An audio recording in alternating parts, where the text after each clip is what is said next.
So hello to everyone. Today we have to discuss about the cyclotron here. Cyclotron के बारे में जान लेते हैं, जो कि बहुत आसान है, बहुत सिंपल है, राइट? समझ में नहीं आएगा, बिल्कुल कुछ नहीं कर पाओगे, कुछ नहीं। अंडरस्टैंड हो गया? बिल्कुल बेटा, बहुत सिंपल है, बहुत आसान है। साइक्लोट्रॉन होता क्या है? What do you mean by the cyclotron here? Cyclotron काय आहे समजून घेऊ आपण. लय सिंपल आहे. मी काय करतो, मेटलिक चेंबर्स लेता हूँ. I will take the hollow metallic chambers, you know. अब चेंबर्स के लिए मैं कलर कौन सा चूज करूँ? ठीक है, कौन सा? राइट राइट राइट, ये सही रहेगा. सो आई विल टेक द, मैं क्या करता हूँ देखो, केयरफुली ऑब्जर्व. इस तरीके से पहले स्ट्रक्चर बना लेता हूँ, तो रफ वन है, समझ लेना. Semi circular we have to take. अब सेमी सर्कुलर करना है तो आपको पता है क्या करना पड़ेगा, कुछ इस तरीके का स्ट्रक्चर फॉर्म करना पड़ेगा, यानी semi circular hollow metallic disc that we have to take. Clear? Carefully understand. थोड़ा रफ वन आ रहा है तो आप बुक में से थोड़ा अच्छा इसको समझ लो. अंडरस्टैंडिंग ही सबसे इंपॉर्टेंट होती है, बाकी की चीज़ें वो बाद में की बात है, राइट? तो फिलहाल के लिए अंडरस्टैंडिंग पे ज़्यादा फोकस करते हैं और इसको समझ लेते हैं क्या होता है. साइक्लोट्रॉन में क्या करते हैं कि जो साइंटिस्ट लोग होते हैं, कुछ फिनोमेनन को ऑब्जर्व करना होता है. फॉर एग्जांपल, प्रोटॉन बना किससे है, इलेक्ट्रॉन क्या होता है, न्यूट्रॉन बनता कैसे है. जब तक चलो मान लेते हैं, अब मैं क्या समझूं, एक ऑब्जेक्ट, चलो एक पत्थर है, पत्थर नहीं का बहुत सारे चलो एलिमेंट से बना है, तो बाहर से आप कैसे गेस लगाओगे? एक पत्थर है जो कि बहुत सारे उसमें एलिमेंट्स है और मेरे को ढूंढना है उसमें एलिमेंट्स कौन से है, कंटेंट कौन से है, कैल्शियम ढूंढना है, आयरन ढूंढना है, कुछ हर चीज़ ढूंढना है. तो क्या करोगे आप? ये पत्थर है बहुत बड़ा सा, तो आप क्या करोगे? क्या करोगे? इसको ज़मीन पे गिराओगे. ऐसा गिरेगा तो टूटेगा नहीं ना, तोड़ना पड़ेगा, उसको देखना पड़ेगा कि अंदर क्या क्या चीज़ें हैं. am I right? कौन से एलिमेंट्स अंदर है, am I right? कैल्शियम है, मैग्नीशियम है, क्या क्या क्या क्या है अंदर, देखना पड़ेगा ना.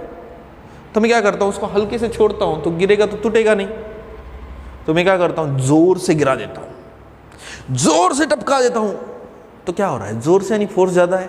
फोर्स ज़्यादा है तो ज़्यादा से ज़्यादा वेलोसिटी इंक्रीज हो रही है. ज़्यादा से ज़्यादा क्या फॉर्म हो रहा है? Acceleration. Are understanding? Carefully understand Newton के लॉज. केअरफुली ऑब्झर्व करेला. लई जोरात आदळतो, याचे तुकडे होतात, बारीक बारीक बारीक बारीक बारीक बारीक तुकडे होतात. बघ, लक्ष दे. अब बारीक बारीक तुकडे झाल्यावर समजते की हे दगडामध्ये कोणते कोणते dash dash dash dash dash dash dash elements आहेत. Are understanding? म्हणजे काय महत्त्वाचे आहे की मॅक्झिमम स्पीड देणं महत्त्वाचं आहे. जेव्हा दगडामध्ये आपल्याला शोध करायचा होता की दगडामध्ये कोणते कोणते छोटे छोटे एलिमेंट्स आहेत, तेव्हा नुसतं दगड साधं आदळलं 10-20च्या स्पीडनं तर ते दगड तुटणं झालं ना, त्यातलं काही दिसणं झालं ना. वैसे ही चार्ज पार्टिकल्स के अंदर क्या क्या चीज़ें होती है, उसको अगर स्टडी करना है या फिर दूसरे के साथ अगर इंटरेक्ट फॉर्म करना है हमें, इंट्रैक्शन, तो हमें क्या करना होता है? वेलोसिटी की वैल्यू क्या करनी होती है? मैक्सिमम करनी होती है. अब वेलोसिटी की वैल्यू मैक्सिमम कर रहे हैं तो क्या फॉर्म होता है? एक्सेलरेशन फॉर्म होता है. क्या फॉर्म होता है? एक्सेलरेशन. तो साइक्लोट्रॉन है क्या? So what do you mean by the cyclotron here? तो साइक्लोट्रॉन चार्ज पार्टिकल को एक्सेलरेट कराता है, यानी चार्ज पार्टिकल की वेलोसिटी क्या करता है? इंक्रीज. अगर इसकी वेलोसिटी अगर इंक्रीज हो रही है, मैक्सिमम हो रही है, तो इसके वजह से इसकी काइनेटिक एनर्जी भी क्या हो रही है? इंक्रीज. क्योंकि काइनेटिक एनर्जी का फॉर्मूला क्या है? Half mv². क्लियर? अगर काइनेटिक एनर्जी अगर इंक्रीज हो रही है तो डेफिनेटली ये चार्ज पार्टिकल एक्सेलरेटर है. Are understanding? So if you read out the books, if you take the different books, you will get the different content in it. So cyclotron is a charge particle accelerator which increases the kinetic energy of the charge particle from low level to high level. काउन kinetic energy increase व्हायली बेटा? कारण की velocity काय व्हायली? Increase. Velocity क्या हो रही है? Increase हो रही है, तो काइनेटिक एनर्जी भी क्या हो रही है? इंक्रीज. Are understanding? तो पहिले एक गोष्ट आपल्याला समजली, जाऊ दे पूर्णच मी इरेज करतो इथं. नहीं, पूर्ण इरेज नको. साइक्लोट्रॉन पढ़ा ना आपला, तो ये अच्छा नहीं दिख रहा है, तो अच्छा रिप्रेजेंटेशन मेरे को पसंद है. भले ही आप किसी भी बैकग्राउंड से बिलोंग करते हो, आपके माँ बाप कुछ भी करते हो, मजदूरी करते हो, कुछ भी करते हो, लेकिन आपकी सोच बड़ी होनी चाहिए. लेकिन सोच बड़ी नहीं होगी तो मैं कुछ नहीं कर सकता हूँ. कि हर एक चीज़ में क्या आते हैं, लिमिटेशन आते हैं। क्या आते हैं, लिमिटेशन। तो मेरे भी कुछ लिमिटेशन है, उसके बाहर मैं जाता नहीं जनरली, लेकिन आप पर्सनली लेते हो तो मैं कुछ नहीं कर सकता। केयरफुली ऑब्जर्व कर। हाँ, तो मैं क्या करता हूँ, यहाँ पे साइक्लोट्रॉन का स्ट्रक्चर फॉर्म कराता हूँ। तो साइक्लोट्रॉन का स्ट्रक्चर मैंने यहाँ पे फॉर्म किया, राइट। अब साइक्लोट्रॉन के स्ट्रक्चर में what you have to take, we have to take the semi circular disc, you know, we have to take the semi circular. अब सेमी सर्कुलर यहाँ पे करना है तो what you have to take, we have to take the like this structure, okay. तो मैं क्या करता हूँ, यहाँ पे सेमी सर्कुलर डिस्क बना ही लेता हूँ, ठीक है, राइट, राइट। तो समझ में आता है यहाँ पे क्या है, यहाँ पे सोर्स रख देंगे। So this is a ion source. और जैसे ही, चलो मान लेते हैं यहाँ से मैग्नेटिक फील्ड ऐसी जा रही है, या फिर क्रॉस कर लो, क्रॉस ही सही रहेगा, ठीक है, कमिंग इनटू सही रहेगा, right. So this is a coming into, magnetic field present है, यानी आपके तरफ कौन सा पोल प्रेजेंट है, नॉर्थ। इसके पीछे कौन सा पोल है, south. Magnetic lines of force ऐसा आ रही है, और this is a coming in to the plane, am right. तो पीस असतात की नाही, पीस मागून दिसायले, राइट। तो इस तरीके से मैग्नेटिक फील्ड है, और साथ में साथ we will provide the electric field by connecting the high alternating source here, that is I will take the AC source, right. Connect कर दिया। अब AC सोर्स का क्या है, कंटिन्यूसली आपको पता है, पहले पॉजिटिव हाफ साइकिल, बाद में निगेटिव हाफ साइकिल, और फिर से पॉजिटिव हाफ साइकिल, राइट। तो this type of current is called as alternating current. AC circuit में बहुत डेप में जाके सीखेंगे, अभी बहुत वक्त है। अब जैसे ही चार्ज पार्टिकल यहाँ पे पॉजिटिवली चार्ज पार्टिकल आता है, तो साइक्लोट्रॉन मैंने पहले ही बोला कि जो चार्ज पार्टिकल क्या फॉर्म कराता है, एक्सेलरेशन। एक्सेलरेशन यानी क्या, it is increasing the velocity of the charge particle. If it is increasing the velocity of the charge particle, so definitely the kinetic energy of the charge particle is also getting increased. Clear? तो these are the simultaneously, you know. So these charge particle, अगर ये यहाँ पे आए तो यहाँ पे negative charge है, तो चार्ज पार्टिकल ऐसा जाएगा, फिर चार्ज पार्टिकल ऐसा जाएगा, फिर ऐसा जाएगा, ऐसा जाएगा, ऐसा जाएगा। हमेशा during the each semi circular path उसकी वेलोसिटी क्या हो रही है, इंक्रीज।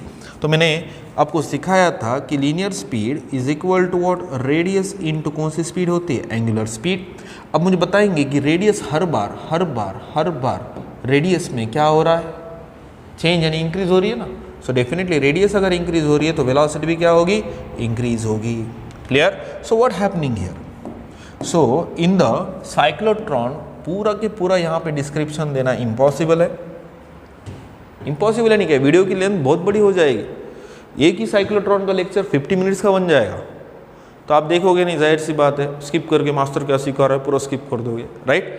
तो साइक्लोट्रॉन है क्या, that is nothing but the charge particle accelerator. अब वो चार्ज पार्टिकल एक्सेलरेटर यानी कि उसकी वेलोसिटी को क्या कर देता है, इंक्रीज करता है। अगर इसकी वेलोसिटी इंक्रीज हो रही है तो आपको मालूम है काइनेटिक एनर्जी भी क्या हो रही है, इंक्रीज। तो यहाँ पे दो फील्ड यूज करते हैं, AC यानी जो इलेक्ट्रिक फील्ड प्रोवाइड करता है, और दूसरा मैग्नेटिक फील्ड। तो हमने ऐसे भेजी वाली है ना, तो मैग्नेटिक फील्ड क्या कर रही है, सर्कुलर पाथ में रिवॉल्व कर रही है, और अल्टरनेटिंग जो फील्ड है वहाँ पे इलेक्ट्रिक फील्ड, वो चार्ज पार्टिकल को होल्ड करके जाने दे नहीं दे रही है, डिस्क से बाहर नहीं जाने दे रही है। समझ में आ रहा है, ऐसा चार्ज पार्टिकल ऐसा कट मार के वो डिस्क के अलॉन्ग ही घूम रहा है। क्लियर? तो दो तरीके के यहाँ पे फील्ड को हमने यूज़ किया, तो लॉरेंट्ज फोर्स एक्ट हो रहा है। इससे पहले लेक्चर में मैंने समझाया था, अगर आप प्रीवियस लेक्चर देख लो जाके, लॉरेंट्ज फोर्स वहाँ पे हेलिकल पाथ में के बारे में मैंने एक्सप्लेन किया, इज दैट राइट। और अगर डेप्थ में ही नॉलेज चाहिए, जब हम न्यूमेरिकल सॉल्व करते तो और डेप्थ में नॉलेज मिलेगा। अब फिलहाल के तो we are covering the theory, you know. अब हो रहा क्या है यहाँ पे कि दो फील्ड यहाँ पे एक्ट हो रही है, एक तो इलेक्ट्रिक फील्ड भी और दूसरी मैग्नेटिक फील्ड भी। अब इलेक्ट्रिक फील्ड क्या कर रही है कि चार्ज पार्टिकल को होल्ड कर रखे है, तो बाहर जाने दे रही है कि डिस्क के, नहीं ना, बिल्कुल जा मत बोल रही है, यहीं रख, ठीक है।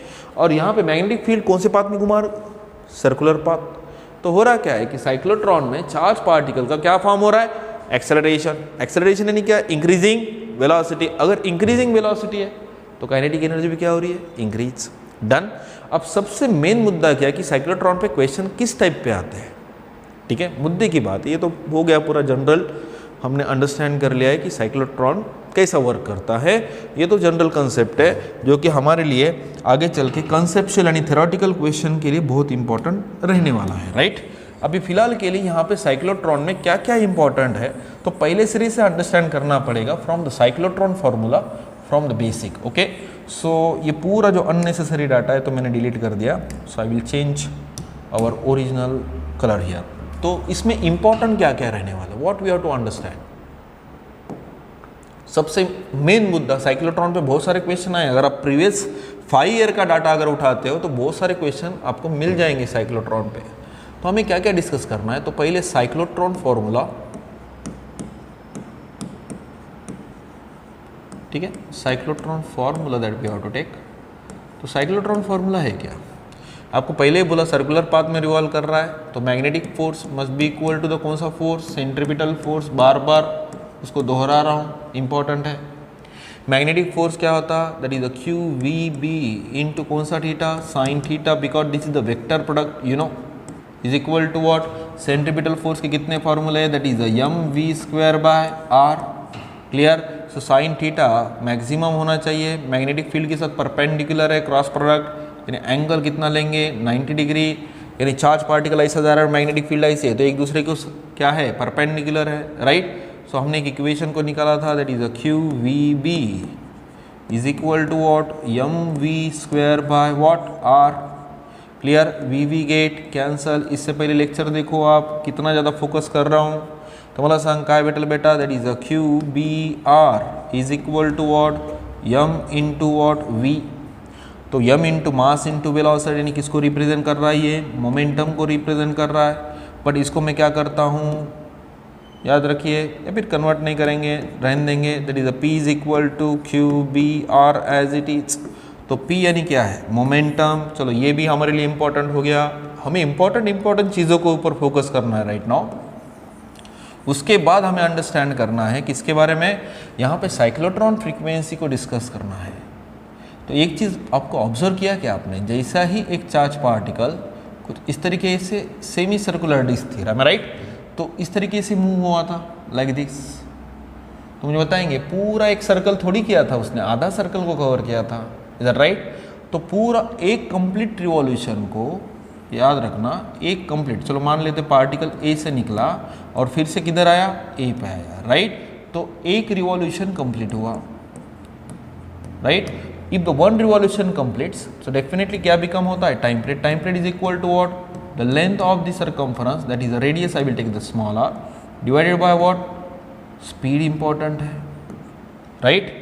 क्योंकि ये फॉर्मूला कहाँ से है, what is the general formula of the speed, can you tell me. Speed is equal to the amount of the what, distance, divided by what, time. But एक ही राउंड मारा तो क्या बना ये, time period, right.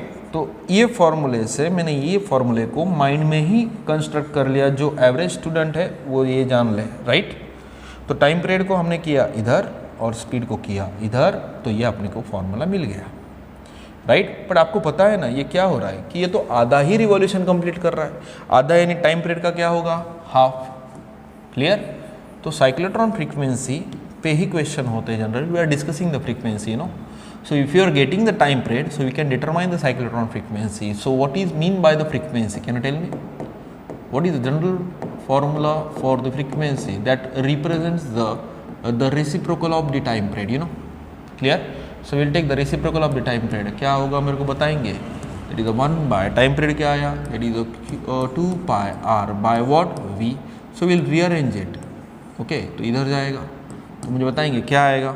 That is the v by what, 2 pi r. Clear. अब मेरे को इसको रीअरेंज करना है, कैसा करेंगे, चलो केयरफुली ऑब्जर्व करो। यहाँ पे मैंने मोमेंटम का इक्वेशन निकाला था, right, that is the cyclotron formula.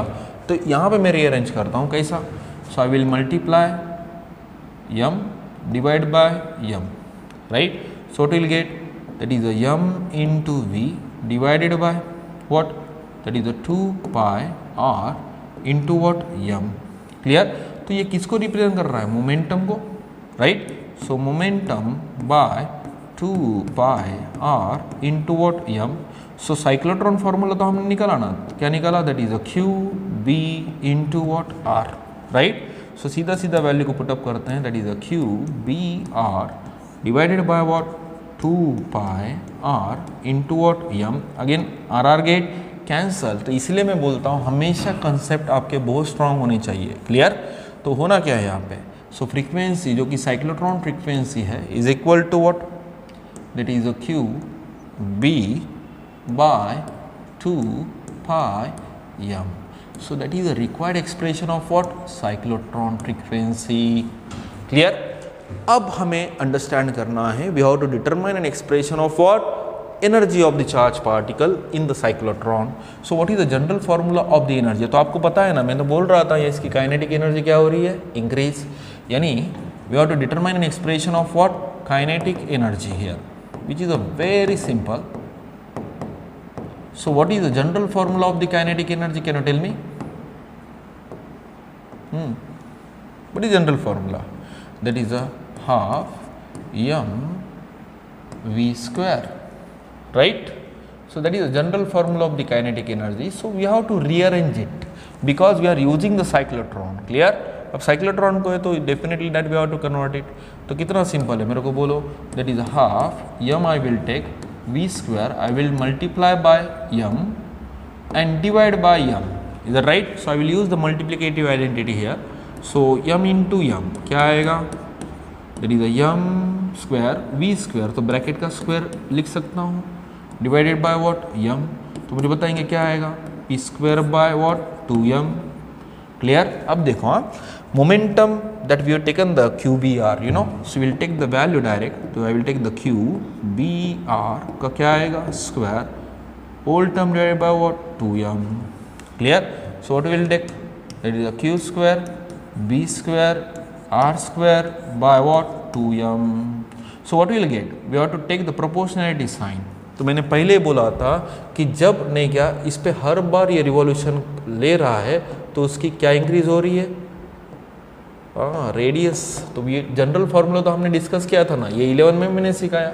That is v is equal to r into omega. हर बार जब घूम रहा है ना तो रेडियस इंक्रीज होते हुए जा रही है ना.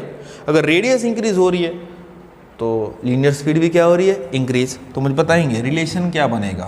सो व्हाट विल टेक? कांस्टेंट को रिमूव कर दो, यानी क्या आएगा? जो काइनेटिक एनर्जी है वो प्रोपोर्शनल है आर स्क्वायर. समझ में आ रहा है ना? तो जितना ज़्यादा आर ज़्यादा होगा उतना ही ज़्यादा एनर्जी क्या होगी? मैक्सिमम होगी. That is a proportionality sign. अब आप कौन से भी लेवल का बुक उठा लो और अच्छे तरीके से लर्न कर लो, कुछ हार्ड नहीं है. ठीक है? So any doubt? So today we will stop here. Okay. In the